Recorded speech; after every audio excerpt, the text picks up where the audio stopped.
تعال اقول لك على فيلم جامد جدا نزل الايام دي. فيلم اسمه ميكي 17 او زي ما بيتقال عليه بره ميكي 17. واللي مش واخد باله ده فيلم خيال علمي غريب كده، واخد طابع سوداوي بس فيه كوميديا، ومن اخراج بونج جون. هو ايوه الراجل العبقري بتاع افلام باراسايت اللي كسر الدنيا. وهنبدا باول حاجه القصه بقى ببساطه. احنا في مستقبل سنه 2054 والبشر رايحين يحتلوا كوكب تاني اسمه نيفلهام. كوكب متجمد كده كله تلج وجليد، والظروف هناك صعبه جدا. عايزين يبنوا مستعمره جديده، بس مين اللي هيعمل الشغل المهبب ده؟ وهنا بقى بيظهر شخصية ميكي بارنز اللي بيلعبها روبرت باتسون. وميكي ده مش شخص عادي، ده حاجة اسمها اكسبلاندبل. يعني ايه اكسبلاندبل؟ يعني كل ما يموت يعملوا نسخة جديدة منه كأنه لعبة فيديو. انت طبعا ليك محاولات لا نهائية، بس الفرق ان ده واقع مش لعبة فيديو. ميكي بقى مات واتنسخ 17 مرة لحد ما وصل لميكي 17. والمشكلة بدأت لما في نسخة 18 ظهرت فجأة وهو لسه عايش. يعني بقى في نسختين من ميكي. تخيل كده تبقى ماشي في الشارع تلاقي نسخة تانية منه. والرعب الحقيقي مش بس في الاستنساخ، لا، القائد بتاع البعثة اللي بيلعب دوره الممثل ماركو رافالو،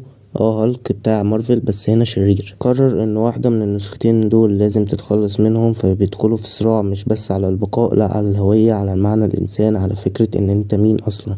والفيلم من ورا الكوميديا اللي فيها بيفتح لك مواضيع تقيلة جدا. ازاي البشر بيتعاملوا مع بعض كأنهم أدوات؟ هل لو في نسخة منك تانية تبقوا شخصين ولا الاتنين واحد؟ وفين الخط اللي بيفصل الإنسان عن الآلة أو التجربة العلمية؟